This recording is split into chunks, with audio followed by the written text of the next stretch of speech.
What's going on, guys, and welcome back to another Gran Turismo 6 race car build. My vehicle today is the Holden Commodore SS. Now I wanted to try this car out because if you do not know, I live in Australia currently, and this is really the only Australian car that's in Gran Turismo 6 apart from there's a Holden Monaro, which is basically just a Commodore but a little bit slower, so I thought, well, I might as well go with the faster one. The only other Australian car that I know of, at least a well-known Australian car, is the Ford Falcon, but it's a race car already, so I can't really do a race car build on something that's already a race car. So I decided to go with the Commodore SS.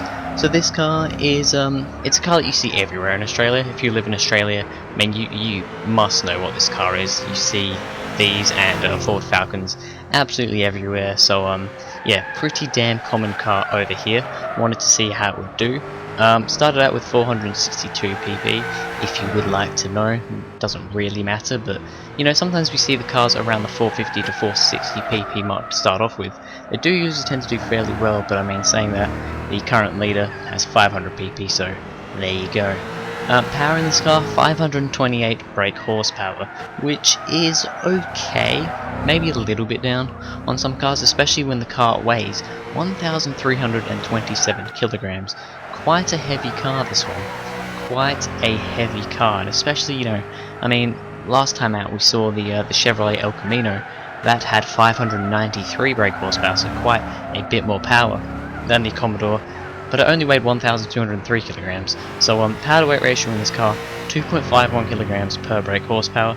Not a very good power to weight ratio, and that kind of led me to believe, alright, well, maybe this is just a pretty good handling car. And it was a pretty good handling car. It wasn't bad at all.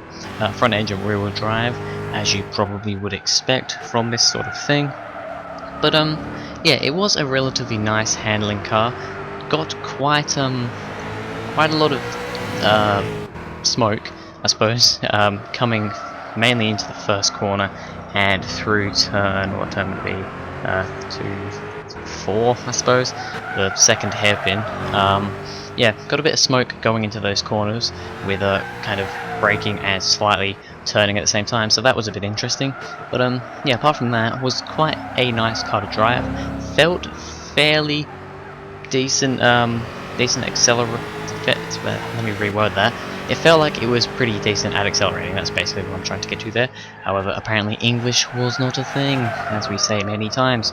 However, top speed was only 133 miles an hour, which is once again not terrible, but we've seen cars a lot faster. A lot of cars these days, or throughout this whole thing, seem to be going around about 133, 134 miles an hour, but we've had the odd cars going 137, even up to 140 when you're thinking about like the Lotus Carlton. But to be fair, that did have over 600 horsepower, so but yeah, all round fairly good car, pretty nice to drive. It's always a bit of a disappointment when the cars don't have interiors. Like, this is another one of those cars that has a simplified interior, so it's just basically black everywhere. So that does put me off driving a bit. I feel like I'm better at driving, or I prefer driving when there is an actual proper detailed interior. So yeah, that does let it down a little bit, but apart from that, it's a fairly nice car.